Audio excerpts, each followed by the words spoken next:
कोई भी सपना साकार करने के लिए सबसे जरूरी है सही कोच का होना। चुनिए अक्षर एकेडमी को और करें अपने CGPSC एंड CG व्यापम का सपना साकार। Download the app now. राष्ट्रीय प्रतीक को सरल है, आप इससे पहले भी पढ़ चुके होंगे।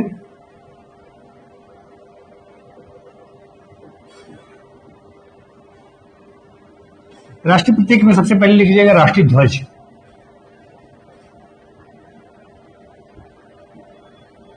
इसमें कुछ ज्यादा समझने के कुछ है नहीं, सिर्फ आपको क्या करना है, ध्यान रखना है। नेशनल जो फ्लैग है वो कौन सा है? तिरंगा है हमारा, तिरंगा झंडा सब जानते हैं, ठीक।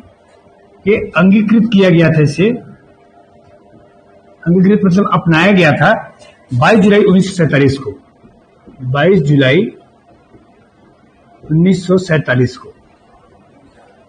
और किसने अंगीकृत किया था? संविधान सभा ने।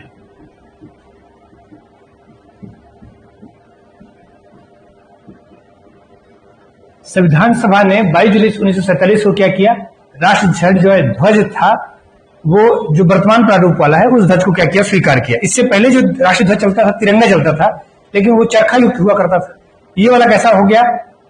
जो 24 तीलियों वाला जो अपना अशोक चक्र वाला है, ये वाला झंडा है, ठीक। संविधान सभा ने इसको क्या किया था? अंगीकार किया था। इसकी लंबाई चौड़ाई का अनुपात जो है ये होता है 3:2। लंबाई में 3 मीटर होता है, और मतलब 3 जो भी जैसा भी फॉर्मेट रखा जाएगा, जिस भी अनुपात में रखा जाएगा, मीटर में, सेंटीमीटर, जिसमें भी रखा जाएगा, 3:2 के फॉर्मेट रखा जाएगा। ऊपर में क्या होता है? केसरिया, और मध्य में क्या होता है? सफेद, और नीचे में हरा कलर होता है, ठीक। केसरिया जो है वो ताकत, शौर्य और बलिदान का प्रतीक है, जबकि सफेद जो है शांति का, समर्पण का प्रतीक है।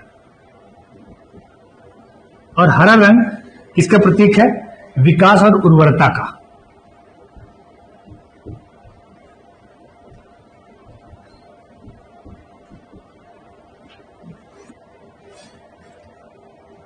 जो अशोक चक्र है वो कहां से लिया गया है? सारनाथ के स्तंभ से।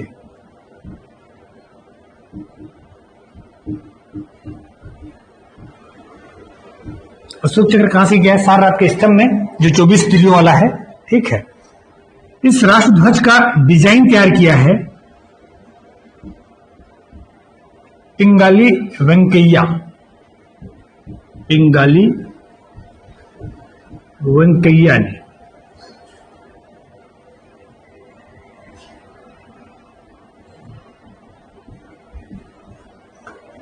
जबकि झंडा गीत लिखा किसने?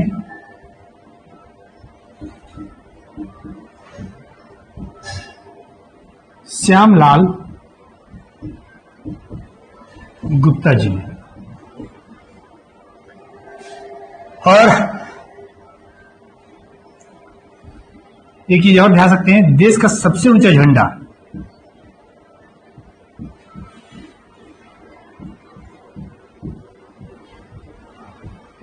अभी जो फहराया गया है उसमें किसका है? कर्नाटक, बेलगाम में, बेलगाम कर्नाटक में, ठीक। राष्ट्र ध्वज के बारे में लगभग पूरी जानकारी, ऐसे जब बाहर राष्ट्र ध्वज के बारे में सिर्फ डिटेल कुछ नहीं पूछेगा। राष्ट्र ध्वज के बारे में क्या याद रखना है आपको? 22 जुलाई 1947 को संविधान सभा द्वारा अपनाया गया था। 3 कलर का होता है, बीच में क्या होता है? 24 तीलियों वाला अशोक चक्र होता है, और जो सबसे ऊपर में क्या 3:2 के अनुपात में होता है। सबसे ऊपर में केसरिया रंग होता है। केसरिया रंग त्याग का प्रतीक है और शौर्य का प्रतीक है, बलिदान का प्रतीक है। मध्य में जो सफेद रंग होगा वो शांति का, समर्पण का प्रतीक होगा। नीचे में जो हरा रंग होगा वो उर्वरता, धन धान्य से परिपूर्ण है, उनका प्रतीक होगा। जो अशोक का जो स्तंभ था, सारनाथ का स्तंभ, सारनाथ में बना हुआ है, आपका उत्तर प्रदेश में पड़ता है, इस सारनाथ स्तंभ से अशोक चक्र लिया गया है। फिर डिजाइन से जो वर्तमान तिरंगा झंडा, उसका डिजाइन किसने बनाया था? पिंगाली वेंकैया ने। फिर झंडा गीत किसने लिखा? कोई झंडा ऊंचा रहे हमारा विजयी विश्व तिरंगा प्यारा, उसको लिखा श्यामलाल गुप्ता पार्षद ने। और देश का सबसे ऊंचा झंडा कहां फहराया गया है? बेलगाम। बेलगाम में कहां है? कर्नाटक में। ये किसके बारे में याद रखना है? झंडा के बारे में याद रखा, तिरंगा झंडा के बारे में। राष्ट्र चिन्ह कौन सा है हमारा?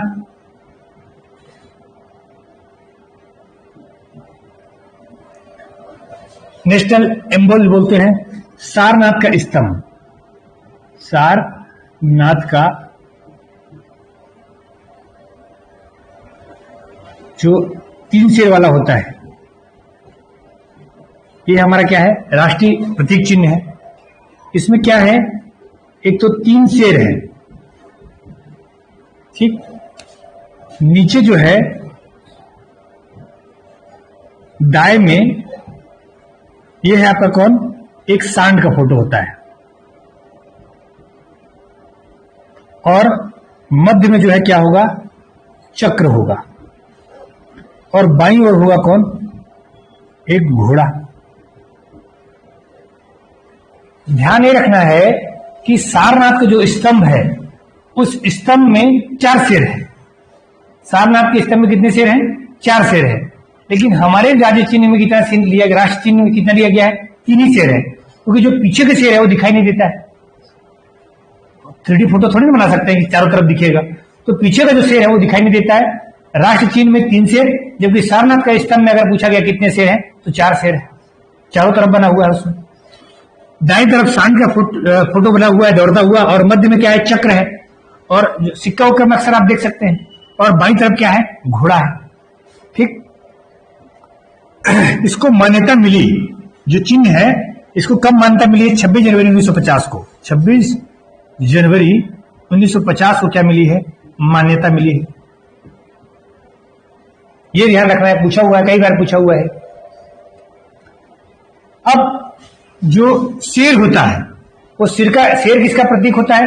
निर्भीकता का प्रतीक होता है, ताकत का प्रतीक होता है, हिम्मत, जो निर्भीक जिसको बोलते हैं, जिन्हें डर के, तो निर्भीकता का प्रतीक होता है, निर्भय का प्रतीक है। सांड जो है किसका प्रतीक है? शक्ति का प्रतीक है। चक्र जो है वो निरंतर प्रगति का प्रतीक है। किसका प्रतीक है? निरंतर प्रगति का। चक्र हमेशा चलते रहता है।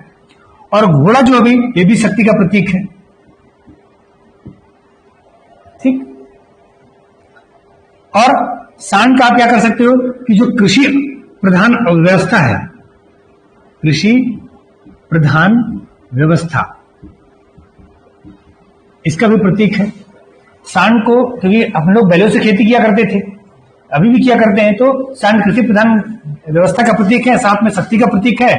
चक्र जो है हमेशा चलते रहता है, तो निरंतरता का प्रतीक है, प्रगति का प्रतीक है। घोड़ा शक्ति का प्रतीक है। इसे कब अपनाया गया? 26 जनवरी 1950 को, ठीक। राष्ट्र चिन्ह, राष्ट्रीय चिन्ह में कितने शेर हैं? 3 ही शेर है। नीचे तरफ लिखा गया है सत्यमेव जयते, मेव जयते। ये जो वाक्य है अशोक के स्तंभ में नहीं, ये वाक्य कहां से लिया गया है? मुंडकोपनिषद से।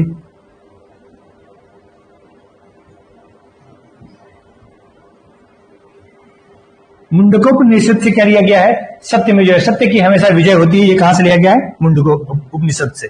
सूत्रवाक्य इसको बोल सकते हैं अपन, क्या बोल सकते हैं इसको? सूत्रवाक्य। फिर राष्ट्रीय गान कौन सा है? जन गण मन, जानते हैं हम इसके बारे में।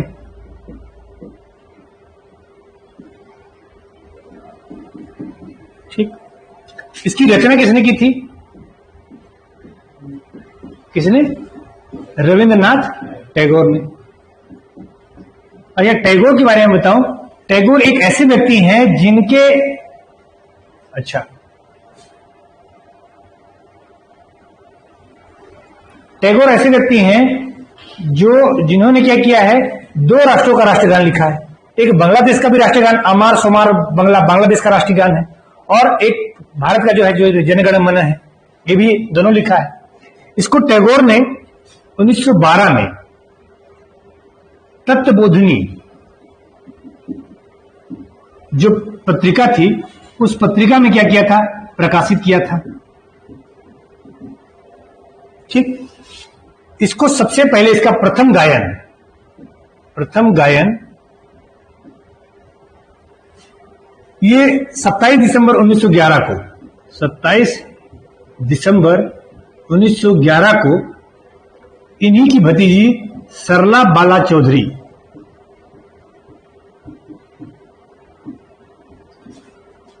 कांग्रेस के कलकत्ता अधिवेशन में गाया था।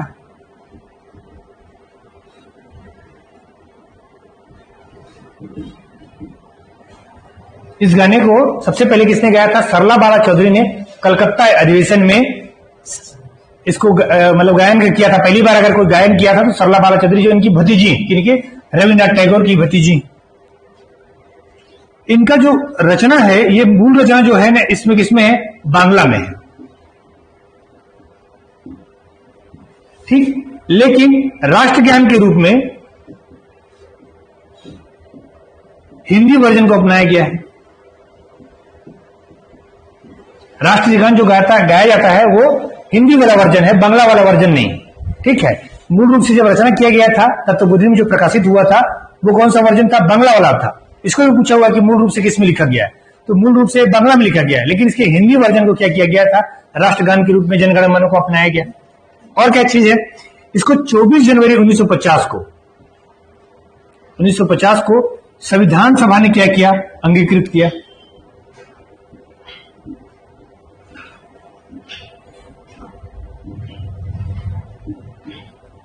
मतलब इसको अब पहली बार कुछ नहीं अपनाया, आपका 24 जनवरी 1950 को संविधान सभा द्वारा अपनाया गया।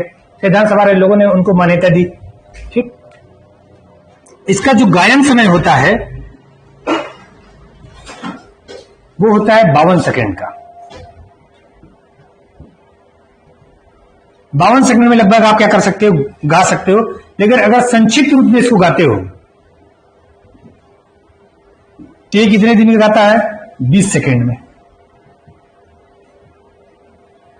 इसमें प्रथम और अंतिम पद गाया जाता है।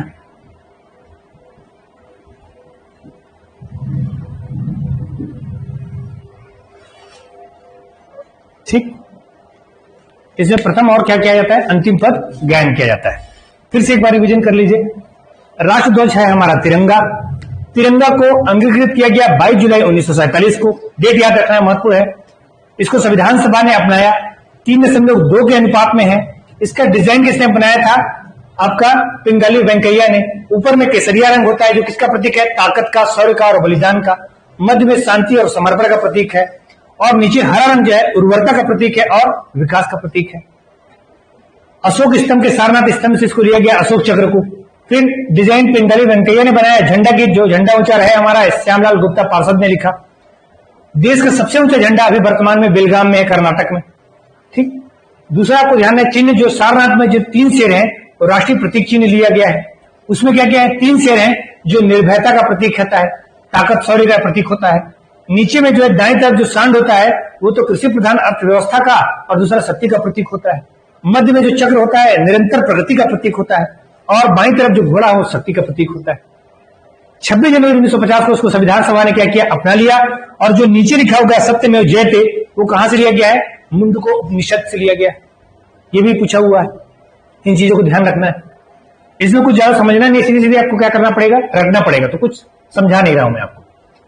जनगण मन क्या है? राष्ट्रगान है। रचयिता रविन्द्रनाथ टैगोर है। 1912 में तत्वबोधिनी पत्रिका में क्या किया गया था? प्रकाशित किया गया था। पहली बार कलकत्ता अधिवेशन 1911 में सरला बाला चौधरी ने क्या किया? इसका गायन किया। और ये मूल रूप से बांग्ला में रचित किया हुआ है, लेकिन इसके हिंदी वर्जन को क्या किया गया? अपनाया गया है। और ये इसका 24 जनवरी 1950 को संविधान सभा द्वारा क्या किया गया? अंगीकृत किया गया। इसका गायन समय 52 सेकंड तो होता ही है, लेकिन इसको 60 में भी गाया जा सकता है। पहले और अंतिम पद को गा के 20 सेकंड में भी खत्म किया जा सकता है। ठीक, जब भी कोई राष्ट्रीय मौका पर पड़ता है तो धुन बजाया जाता है। ठीक, तो प्रमुख 3 चीज क्या हो गए? इसके हो गए। मिटा दें इसको।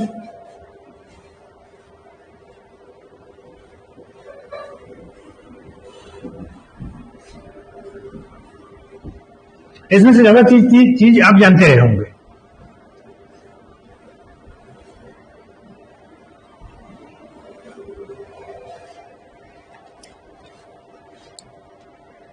उसी तरीके से राष्ट्रीय गीत भी है हमारे पास। राष्ट्रीय गीत कौन सा है? वंदे मातरम। राष्ट्रीय गीत अपना क्या है? वंदे मातरम है। इसकी रचना किसने की थी? हाँ, बंकिम चंद्र चटर्जी। ये भी बंगाली ही है, रविन्द्रनाथ टैगोर की तरह। ठीक, ये मूल रूप से लिखा हुआ था संस्कृत में, अभी भी संस्कृत में ही है। ठीक, और ये लिखा गया था, इनकी बंकिम चंद्र चटर्जी की एक उपन्यास है आनंद मठ। आनंद मठ ये लिखा था 1882 में इन्होंने। तो आनंद मठ का एक हिस्सा है। आनंद मठ कहानी भी बहुत अच्छी कहानी है, पढ़ना चाहे तो पढ़ सकते हैं। आनंद मठ का क्या है? हिस्सा है 1882 में उपन्यास लिखा गया था, उसका एक हिस्सा था वंदे मातरम, जो किसमें लिखा गया था? संस्कृत में लिखा गया था मूल रूप से। ठीक, और इसका प्रथम गायन जो है,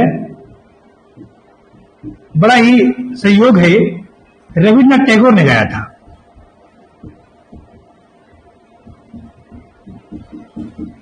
जो राष्ट्रीय गान के रचयिता है, रविन्द्रनाथ टैगोर ने गाया था। और ये भी एक संयोग है कि एक कलकत्ता अधिवेशन ही था, लेकिन समय था 1896 का। कलकत्ता अधिवेशन ही था, रविन्द्रनाथ टैगोर ने गाया था, लेकिन कब गाया गया था? 1896 में। दादा भाई नौरोजी इसके अध्यक्ष थे उस समय।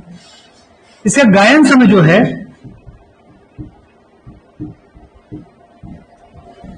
62 सेकेंड है, और इसे अपनाया गया उसी डेट में 24 जनवरी 1950 को, 26 जनवरी की एक दिन पहले, इसके द्वारा, संविधान सभा द्वारा।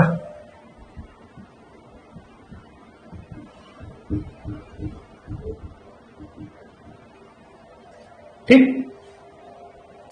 अपना राष्ट्रीय पंचांग कौन सा है?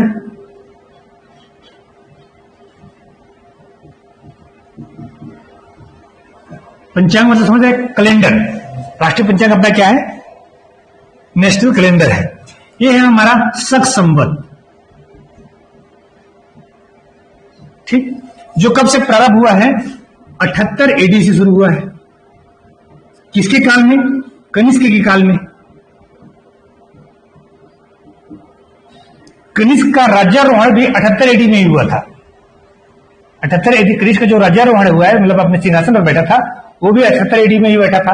और उसी वक्त शक संवत का क्या हुआ? प्रारंभ हुआ। जो हिंदी महीना है, चैत बैसाख जेठ अषाढ़ सावन भादो कुआर, एक बोलते हैं जो, ये सब जो है कैसा है? हिंदी महीना है। इसी आधार पर रांची कैलेंडर रखा गया है। ठीक, इसमें पहला महीना क्या होता है? चैत्र का। जब चैत्र रामनवमी जब आता है तो चैत्र का पहला महीना होता है, और अंतिम महीना होता है फाल्गुन का, जिसको अपन फागुन बोल देते हैं छत्तीसगढ़ी में। और इसे 22 मार्च 1957 को अपनाया गया, बहुत बाद में। 22 मार्च 1957 को क्या किया गया? इसको अपनाया गया। उस समय संविधान सभा समाप्त हो चुकी थी, संसद द्वारा अपनाया गया। ये किसके द्वारा अपनाया गया? संसद द्वारा।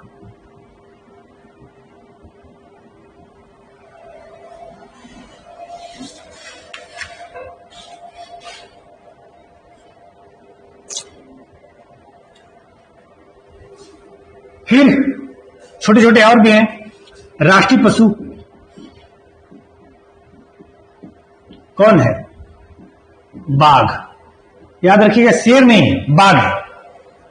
शेर अलग हो जाता है और बाघ अलग हो जाता है, तो ये बाघ वाला है। जिसके वो वाला नहीं है, कौन वाला? बालों वाला नहीं, बिना बालों वाला, जो जिसके गले में बाल होता है वो वाला नहीं। ठीक है, बाघ होगा। इसका जो है, इसका वैज्ञानिक नाम होता है पैंथेरा ट्राइग्रिस।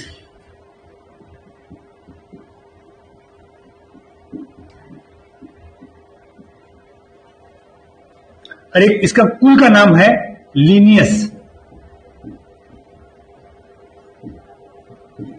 ठीक, इसके संरक्षण के लिए बाघ परियोजना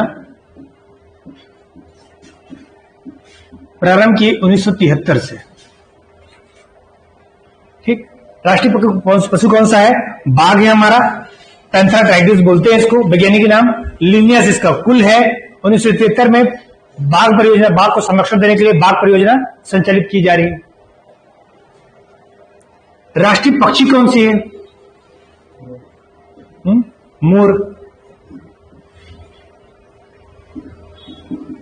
ठीक, और ये पाओ क्रिस्टस, पाओ क्रिस्टस इसका क्या है? वैज्ञानिक नाम है।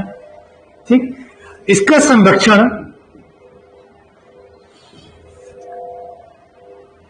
वन्य एवं वन्य जीव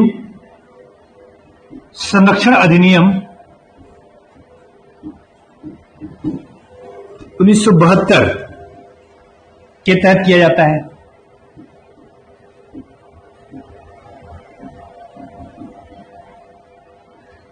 ठीक है, मोर जो भी राष्ट्रीय पक्षी है, राष्ट्रीय पशु है, उनको पालना संभव नहीं है, पाला नहीं जा सकता है उनको।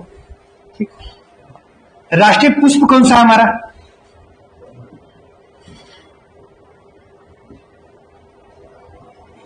कमल, बीजेपी वाला।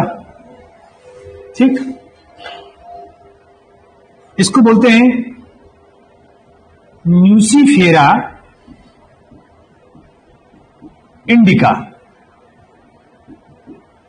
ठीक, यानी भारतीय कमल है न्यूसीफेरा इंडिका।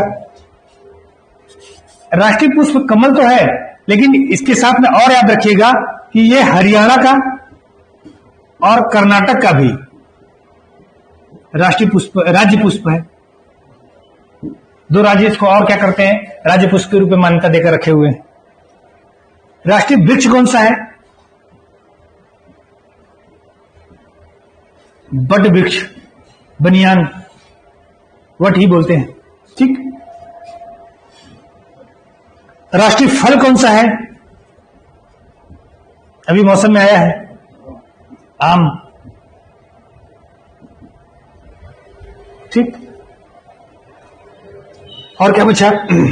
राष्ट्रीय नदी कौन सी है?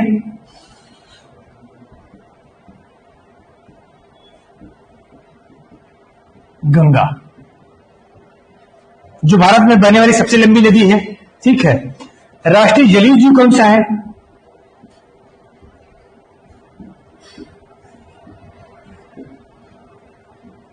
गंगा डॉल्फिन। गंगा डॉल्फिन जो है राष्ट्रीय जलीय जीव है। सुसीनी बोलते हैं, सुसीनी बोल के क्या बोलते हैं इसको? सूस कहते हैं।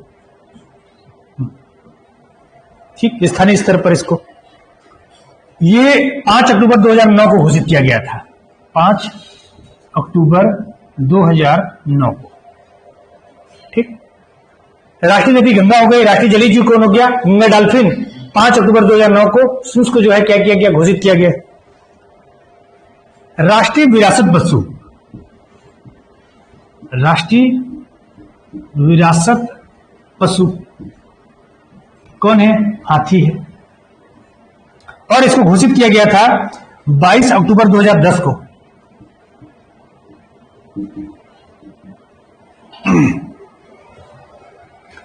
राष्ट्रीय मुद्रा कौन सी है? रुपया ही है, लेकिन अब उसका क्या बन गया है? इस टाइप का चिन्ह बन गया है।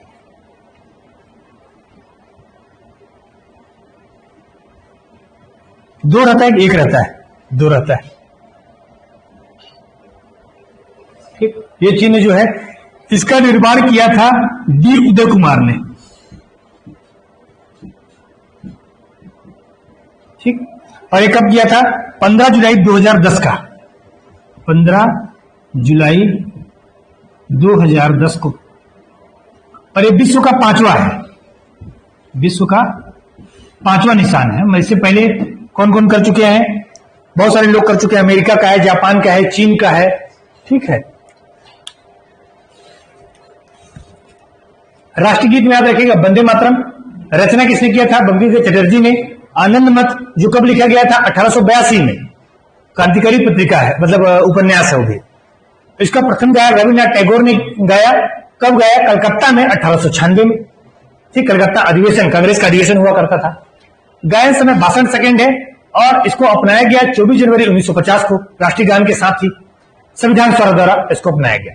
राष्ट्रीय विरासत पशु कौन है? हाथी। इसे 22 अक्टूबर 2010 को अपनाया गया। और राष्ट्रीय मुद्रा कौन सी है? रुपया। डी उदय कुमार ने बनाया था 15 जुलाई 2010 को और विश्व का कौन से नंबर का है? 5वें नंबर का है। इससे पहले 5 निर्माण कर चुके हैं। फिर राष्ट्रीय पंचांग जो है सठ संवत है, 78 एडी से माना जाता है। हिंदी महीनों के नाम कनिष्ठ के शासनकाल में बनाया गया था। कनिष्ठ बौद्ध धर्म का अनुयायी था। ठीक, और इसका पहला महीना चैत्र का होता है और अंतिम महीना किसका होता है? फागुन का। 22 मार्च 1957 को उसको क्या किया गया? संसद द्वारा अपनाया गया, क्योंकि उसने 57 में संविधान सभा भंग हो चुकी थी। और राष्ट्रीय पशु कौन सा है? बाघ। पैंथर टाइग्रिस लिनियस कुल का है। बाघ परियोजना 1973 से संचालित की जा रही है। राष्ट्रीय पक्षी है मोर, पावोक्रिस्टस। इसको संरक्षण दिया जाएगा वन एवं वन्य प्राणी संरक्षण अधिनियम 1972 के तहत। राष्ट्रीय पुष्प है कमल, जो हरियाणा और कर्नाटक का भी है। राष्ट्रीय वृक्ष है बट वृक्ष, बनियान। जो और राष्ट्रीय फल क्या है? आपका आम। राष्ट्रीय नदी है गंगा और राष्ट्रीय जलीय जीव है गंगा की जो डॉल्फिन है उसको संरक्षित किया गया है 5 अक्टूबर 2009 से। ठीक, क्या बोल रहे हो सत्यम?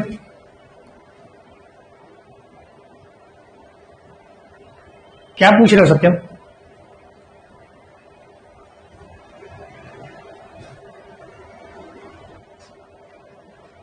ठीक, ये था अपना राष्ट्रीय प्रतीक। अच्छा, 2-3 चीज ध्यान रखिएगा कि राष्ट्रीय ध्वज को फहराना एक मौलिक अधिकार है। राष्ट्रीय ध्वज को फहराना कैसा है? एक मौलिक अधिकार है। और 19(1) अ के तहत क्या ध्यान रखना है? अनुच्छेद कौन से? 19(1) अ के तहत ये क्या है? आपका मौलिक अधिकार है। कहीं पर भी राष्ट्रीय ध्वज आप क्या कर सकते हो? फहरा सकते हो। इसको 2004 में उच्चतम न्यायालय में इसको घोषित किया गया है कि राष्ट्रीय ध्वज फहराना आपका क्या है? मौलिक अधिकार है। पहले क्या होता था कि सिर्फ आप क्या घरों में नहीं फहरा सकते थे। राष्ट्रीय ध्वज को सिर्फ सरकारी संस्थाओं में फैलाया जा सकता था, लेकिन अब हर जगह फहराया जा सकता है। अपने घरों में भी, निजी संपत्ति में भी, निजी जगहों पर भी कभी भी आप फहरा सकते हो। राष्ट्रीय ध्वज को फहराना अपराध नहीं माना जाएगा। ठीक, ये सरल था, कोई समस्या नहीं है इसमें।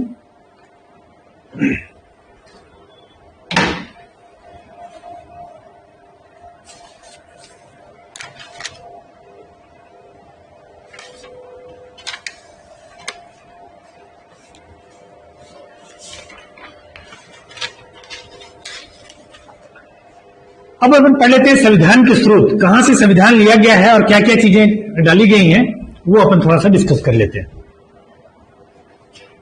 तो हेडिंग बना लीजिएगा संविधान के स्रोत।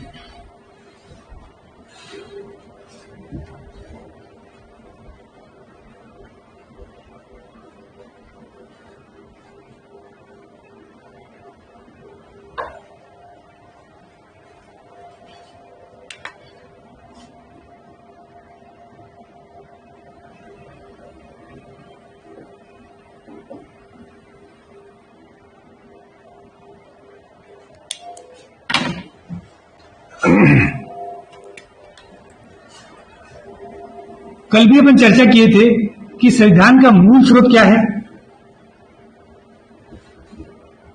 1935 का अधिनियम।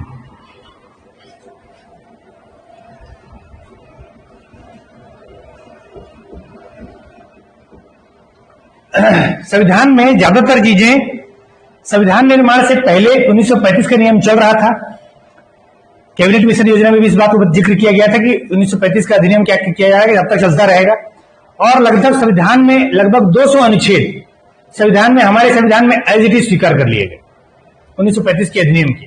वैसे तो 1935 के अधिनियम का बहुत आलोचना करते थे किस समय, जब आजादी नहीं मिली थी। लेकिन आजादी मिलने के बाद 1935 का अधिनियम को क्या किया गया? स्वीकार किया गया। पहले भी स्वीकार कर लिया गया था, लेकिन हमारे संविधान में 1935 का अधिनियम को बड़ा महत्व, 200 अनुच्छेद को सीधे सीधे उठाकर रखे हैं। क्योंकि ब्रिटेन का नियम कानून उस समय चल रहा था, ब्रिटेन का क्या कर रहा था? अधिनियम चल रहा था हमारे यहाँ, और हमने उसको स्वीकार किया। लेकिन अलग अलग जगहों से बहुत सारी चीजों को हमने क्या किया? स्वीकार किया। उसमें सबसे महत्वपूर्ण, पहला दूसरा महत्वपूर्ण है ब्रिटेन से। ब्रिटेन से हमने किन किन चीजों को लिया है? ध्यान से देखिए, पूछता है कि किस चीज को कहां से लिया गया है। तो ब्रिटेन से क्या क्या लिया गया है? एक है, अब सबका मतलब भी समझते चलेंगे, विधि का शासन। दूसरा इसमें लिख लीजिएगा संसदीय शासन प्रणाली।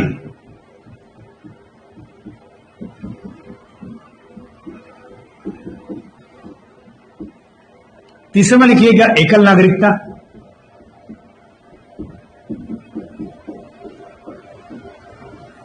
चौथा इसमें लिखिएगा विधि निर्माण की प्रक्रिया।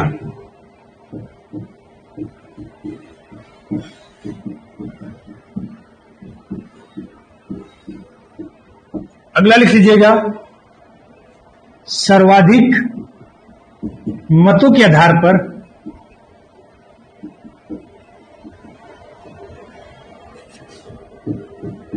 निर्वाचन। लोकसभा अध्यक्ष का पद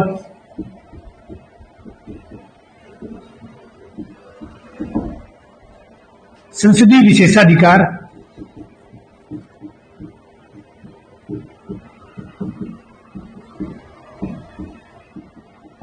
और अंतिम है औपचारिक प्रधान के रूप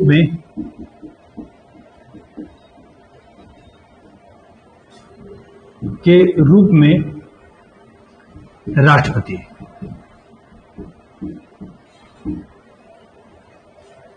एक एक चीज को समझ लेते हैं कि कौन सी चीजें क्या कहती है और किन के बारे में बात कर रहे हैं। पहला बोलता है संसदीय शासन प्रणाली। पहला बोलता है विधि का शासन। शासन कोई व्यक्ति नहीं करेगा। इसका मतलब विधि के शासन का मतलब होता है कि शासन का जो आधार होगा वो विधि के आधार पर होगा। जैसे हमारे यहाँ जज होते हैं, कोई न्यायाधीश होता है या कोई प्रशासक होते हैं, तो प्रशासक भी अपने हिसाब से प्रशासन या क्या करते हैं, कानून का निर्माण नहीं करते। विधि संसद द्वारा बनाई जाती है और कानून के आधार पर वो लोग शासन संचालित करते हैं या प्रशासन करते हैं। तो शासन मूल रूप से किसका है? पद का शासन नहीं, किसी व्यक्ति के पद का शासन ना होकर किसका है? कानून का शासन है। कानून जो सिस्टम में बताया गया है, जैसे तरीके से उनको बताया गया है, इसीलिए जो जज होते हैं ना, वो किसके आधार पर? कानून के आधार पर फैसला देते हैं, भावनाओं के आधार पर नहीं। तो इसका मतलब क्या होता है? विधि का शासन स्थापित होगा, किसी व्यक्ति का नहीं। जैसे में ब्रिटेन में संसदीय प्रणाली को अपनाया गया विधि के शासन का, वैसे ही भारत में भी अपनाया गया। दूसरा बोलता है संसदीय शासन प्रणाली। विश्व में संसदीय शासन प्रणाली का जन्मदाता ब्रिटेन ही है। और ये व्यवस्था कैसी मानी जाती है? सबसे सर्वश्रेष्ठ व्यवस्था मानी जाती है कि जनता के प्रतिनिधि जाकर शासन करेंगे, कानून का निर्माण करेंगे। और किन के लिए कानून का निर्माण करेंगे? जनता के लिए कानून का निर्माण करेंगे। क्योंकि वो जनता के भावनाओं को अच्छी तरीके से समझते हैं, इसलिए जनता के प्रतिनिधियों को कहां भेजा जा रहा है? कानून बनाने के लिए संसद में भेजा जा रहा है, विधानसभा में भेजा जा रहा है। एकल नागरिकता। एकल नागरिकता का मतलब होता है कि राज्य की नागरिकता और केंद्र की अलग अलग नागरिकता नहीं होगी। कैसी नागरिकता होगी? आपने अगर राज्य की नागरिकता ले ली तो स्वतः ही केंद्र की नागरिकता क्या हो जाती है? मिल जाती है। अगर हम छत्तीसगढ़ के नागरिक हैं तो यह मान लिया जाता है कि हम भारत की नागरिकता हमको कैसे मिल गई है? स्वतः ही मिल गई। भारत की नागरिकता के लिए अलग से हमें आवेदन करने की आवश्यकता नहीं पड़ता है। तो हमारी कैसी है? एकल नागरिकता है। दूसरी एकल नागरिकता का मतलब यह होता है कि अगर किसी ने विदेशी नागरिकता ग्रहण किया है, ऐसे कंडीशन में भारत की नागरिकता क्या हो जाएगी? रद्द हो जाएगी। या भारत की नागरिकता उसने ले रखी है तो किसी दूसरे देश में नागरिकता नहीं लेगा, और अगर लेगा तो भारत की नागरिकता रद्द हो जाएगी। मतलब एक समय में कोई व्यक्ति एक ही नागरिकता धारण करेगा, चाहे वो भारत का रख सकता है, चाहे अमेरिका, ब्रिटेन या किसी का भी रखे, किसी एक ही देश का डबल नागरिकता नहीं रख सकता है। तीसरा विधि निर्माण की प्रक्रिया। विधि निर्माण की प्रक्रिया का कहने का मतलब है कि जनता के प्रतिनिधि संसद में बैठेंगे और संसद में अगर बैठते हैं तो चाहे या तो संसद के 3 भाग होंगे, राज्यसभा, लोकसभा और क्या? राष्ट्रपति। संसद की तीनों प्रक्रिया से गुजरने के बाद ही कोई विधि क्या बन सकती है, कोई कानून क्या हो सकता है, कंप्लीट हो सकता है। या तो राज्यसभा में आए या तो लोकसभा में आए, दोनों जगह पारित हो जाए, राष्ट्रपति के हस्ताक्षर के पश्चात क्या बन जाएगा? वो अधिनियम बन जाएगा। तो जो प्रोसेस बनाया गया है वो निर्माण की प्रक्रिया कहां से लिया गया है? ब्रिटेन से लिया गया है। फिर सर्वाधिक मतों के आधार पर निर्वाचन। एक निर्वाचन क्षेत्र में 4-6 व्यक्ति खड़े हो जाते हैं, भले उनको 10%, 20%, 25%, 40% अलग अलग मत प्राप्त हो, जो भी मत सबसे ज्यादा प्राप्त करेगा उस व्यक्ति को क्या कर दिया जाएगा? घोषित कर दिया जाएगा, विजयी घोषित किया जाएगा। मायने नहीं रखता है कि 50% लोगों का प्रतिनिधित्व करता है, 10% मतों का प्रतिनिधित्व करता है या 50% लोगों का करता है। जिसको भी ज्यादा वोट मिलेगा वो क्या हो जाएगा? वो विजयी घोषित कर दिया जाएगा। लोकसभा अध्यक्ष संसद के मतलब लोकसभा के संचालन करने के, क्योंकि लोकसभा किसका प्रतिनिधित्व करता है? जनता का प्रतिनिधित्व करता है। जनता के लोग वहां पर शामिल होते हैं, तो जनता का प्रतिनिधित्व करे तो एक व्यक्ति को सुचारू रूप से आपका सदन का संचालन करने के लिए लोकसभा अध्यक्ष का क्या बनाया गया है? पद बनाया गया है, जो ब्रिटेन के समान ही। फिर संसदीय विशेषाधिकार। संसद का एक विशेष अधिकार होता है, किसी भी सवालों के जवाब वो मांग सकता है। किससे मांग सकता है? जो प्रशासन में मंत्री है या कोई भी व्यक्ति जो सत्ता पर है, उस व्यक्ति से क्या काम हो रहा है, सर गवर्नमेंट के टैक्स के पैसे का इस्तेमाल आप कैसा कर रहे हो, तो इनका विशेषाधिकार है। दूसरा उनका विशेषाधिकार है सच जानने का अधिकार। कोई भी व्यक्ति संसद में वक्तव्य देते समय गलत डाटा, गलत शब्द या गलत क्या जवाब नहीं दे सकता है, ये उनका विशेषाधिकार है। अगर इन विशेषाधिकार का प्रस्ताव लाया जाता है तो लोकसभा अध्यक्ष को अधिकार है कि उस व्यक्ति का सदस्यता निलंबित किया जा सकता है, उसको सजा भी दे सकता है। ठीक, तो ये उनका क्या है, विशेषाधिकार है। फिर औपचारिक प्रधान के रूप में राष्ट्रपति, जिस तरीके से ब्रिटेन में औपचारिक प्रधान के रूप, औपचारिक प्रधान मतलब नाम मात्र का प्रधान के रूप में कौन होते हैं, राजा या महारानी होती हैं, उसी तरह औपचारिक प्रधान के रूप में हमारे यहाँ कौन है, राष्ट्रपति। बस वहां के और हमारे यहाँ के राष्ट्रपति और वहां के औपचारिक प्रधान के रूप में जो वो है, वो जो पद होता है वो वंशानुगत होता है, राजा का पद। और हमारे यहाँ जो है, चूंकि गणतंत्रात्मक व्यवस्था लागू की गई है, इसलिए हमारे यहाँ कैसा पद रखा गया है, निर्वाचन पश्चात राष्ट्रपति का पद रखा गया है। शक्तियों में दोनों का अधिकार समान है, औपचारिक है दोनों, अनौपचारिक नहीं, काम नहीं करना होता है इनको कुछ, सिर्फ क्या करना होता है, दस्तखत करना होता है, नाम मात्र के शासक होते हैं। ये सारी चीजें हमने कहां से ली है, ब्रिटेन से ली है। ये सारी चीजें हमने कहां से अपनाया, ब्रिटेन से। 1935 का अधिनियम भी ब्रिटेन का ही बनाया हुआ था, और जो ये सारी चीजें हैं उनको भी अपने कहा लिया है, हमने ब्रिटेन से अपनाया है। इसके बाद दूसरा महत्वपूर्ण जो पार्ट होता है, कहां से होता है, अमेरिका से।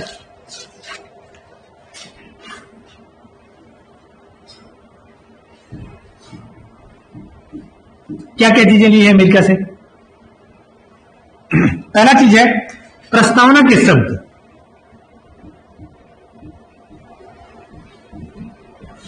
कौन सा शब्द? हम भारतीय लोग, सेम शब्द, हम भारत के लोग। यह शब्द अमेरिका से लिया गया है। दूसरा शब्द है मूल अधिकार, सबसे महत्वपूर्ण यहां मूल अधिकार। तीसरा सबसे महत्वपूर्ण है स्वतंत्र न्यायपालिका।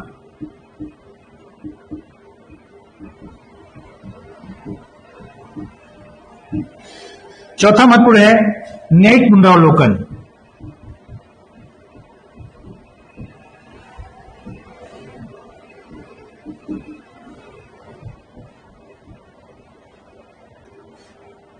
राष्ट्रपति पर महाभियोग।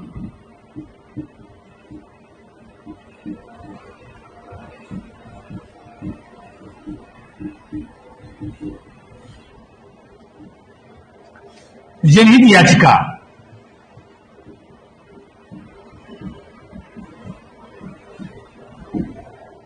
उपराष्ट्रपति का पद।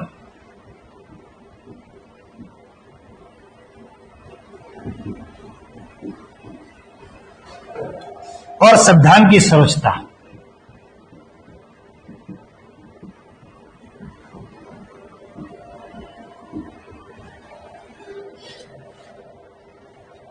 अब अमेरिका से हमने इन सारी चीजों को लिया है, इनके बारे में एक बार समझ लेते हैं। अमेरिका की जब स्वतंत्रता की घोषणा हुई 1789 में, तो अमेरिका ने अपने संविधान में लिखा विद अमेरिकन पीपल, पहला उसका संविधान, क्योंकि लिखित संविधान का निर्माण करने वाला पहला देश कौन सा है, अमेरिका ही। पहली बार अगर विश्व में किसी ने लिखित संविधान लिखा वो कौन था, अमेरिका। उसने अपने स्वतंत्रता की घोषणा में विद अमेरिकन पीपल शब्द यूज किया था। हमारे यहां से लोगों ने क्या कर लिया, सीधे सीधे कॉपी कर लिया, हम भारत के लोग, विद इंडियन पीपल। ठीक। दूसरा कहता है मूल अधिकार। जिस तरीके से अमेरिका के संविधान में क्या दिया है, 6 प्रकार के मूल अधिकार दिए गए हैं नागरिकों के बौद्धिक रूप से विकास करने के लिए, आर्थिक रूप से विकास करने के लिए, समानता का अधिकार, समता का अधिकार, वाक एवं अभिव्यक्ति का स्वतंत्रता का अधिकार, शिक्षा का अधिकार। ये सारे अधिकार कहां से लिए गए हैं, अमेरिका के संविधान से लिए गए हैं।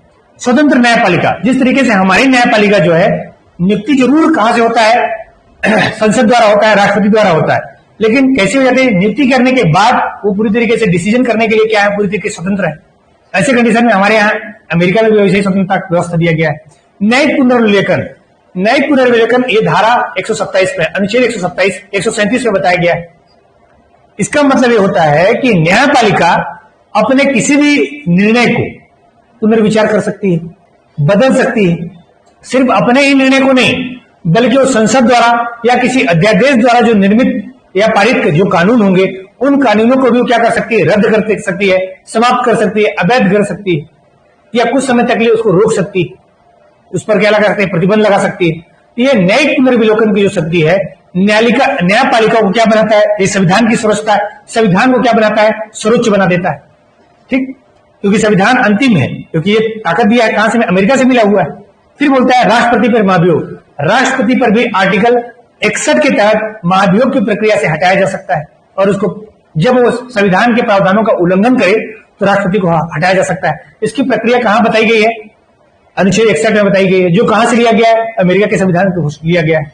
फिर जनहित याचिका, जो आज अपन पढ़ रहे थे, जनहित याचिका का मतलब होता है कि न्यायालय, हमारे देश में न्याय प्रणाली बहुत महंगी है और काफी लंबी प्रक्रिया भी है, तो जनहित के कई मामले ऐसे होते हैं जो समाज जो है दायर नहीं कर सकता, कि समाज की तरफ से दायर कौन करेगा उस याचिका को न्याय प्राप्त करने के लिए।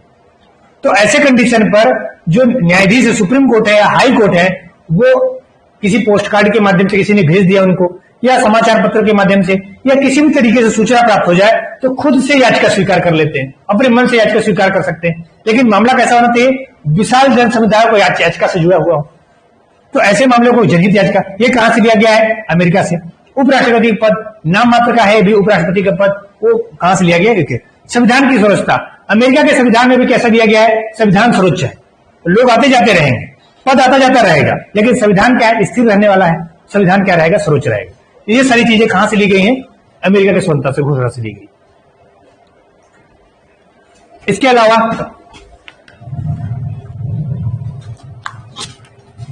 आयरलैंड से,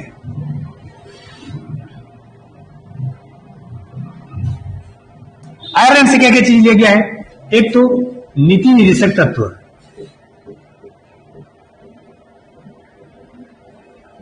दूसरा लिया गया है राष्ट्रपति का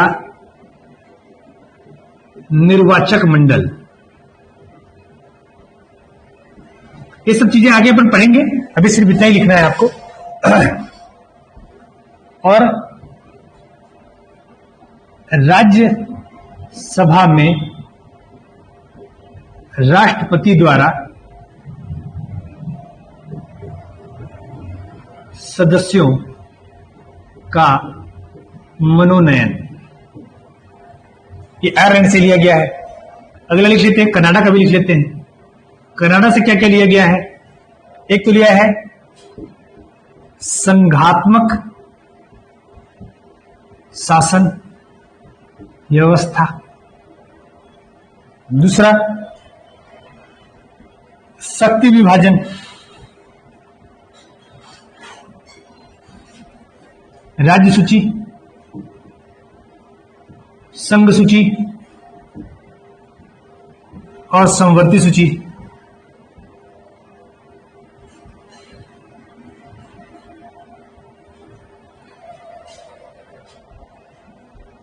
राज्यपाल का पद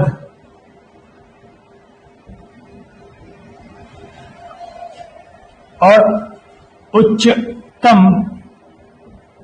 न्यायालय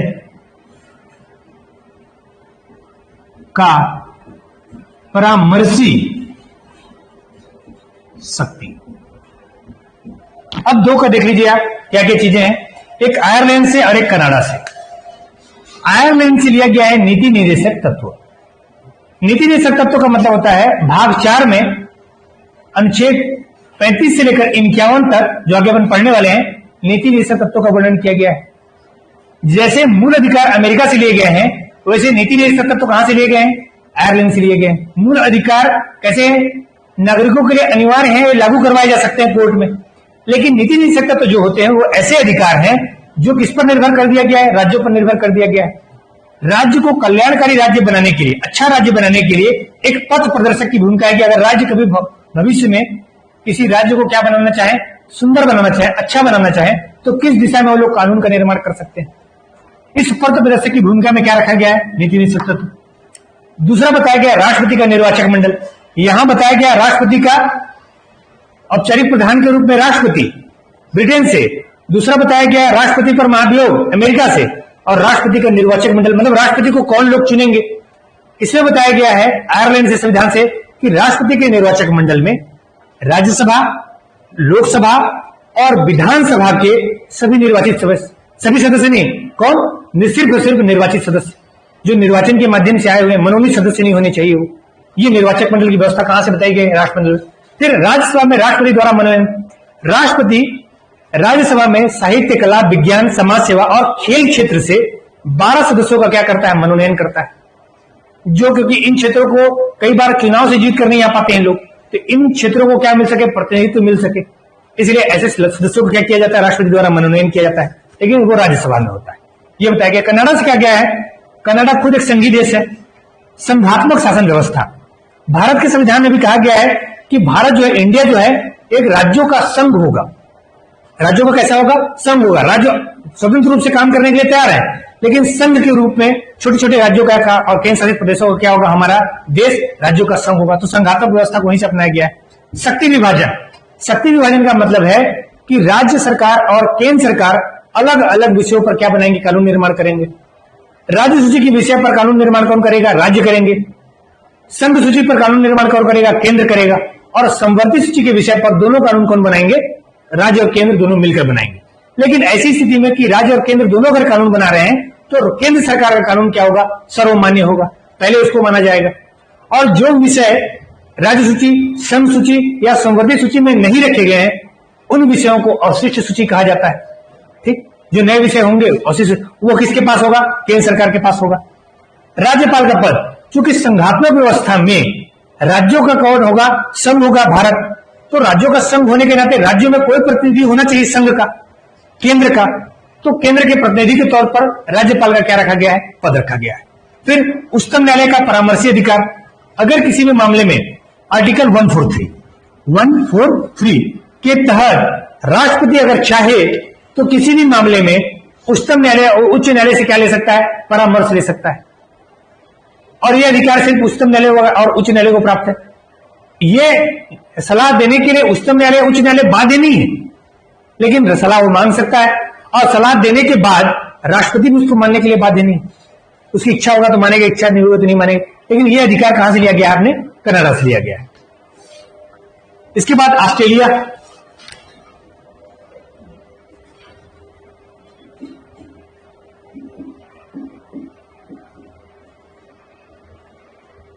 ऑस्ट्रेलिया से हमने लिया है समवर्ती सूची। जो ये समवर्ती सूची है, शक्ति विभाजन के आधार पर है। ये समवर्ती सूची ऑस्ट्रेलिया में थी। संयुक्त अधिवेशन,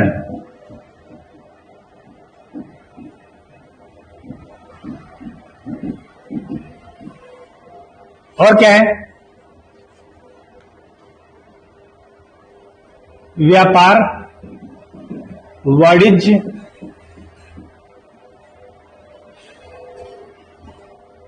की स्वतंत्रता। जापान से लिया गया है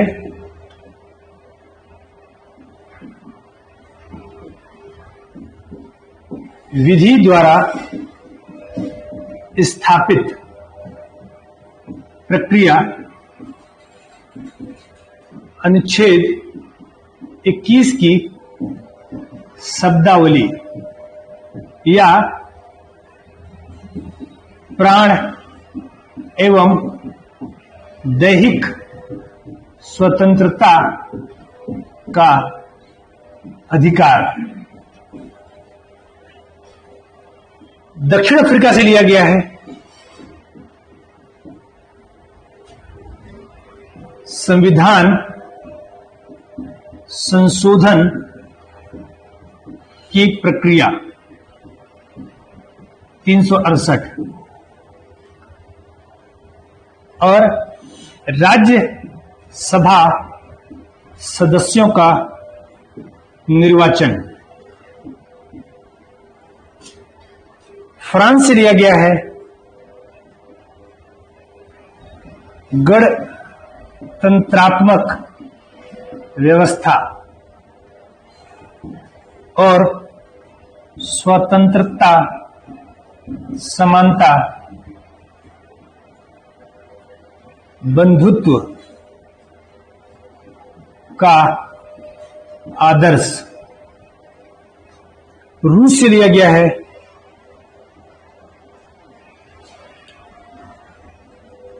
मौलिक कर्तव्य,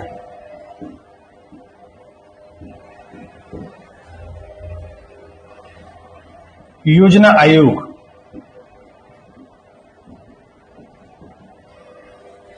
और अंतिम है जर्मनी से लिया गया है आपात उपबंध।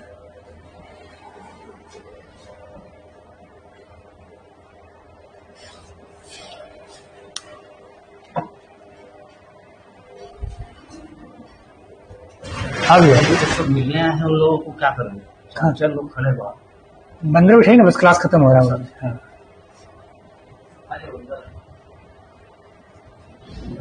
अंदर बैठिए, बस क्लास खत्म होने वाली है। अच्छा अच्छा, आप लोग आए, बेटा बैठो अंदर।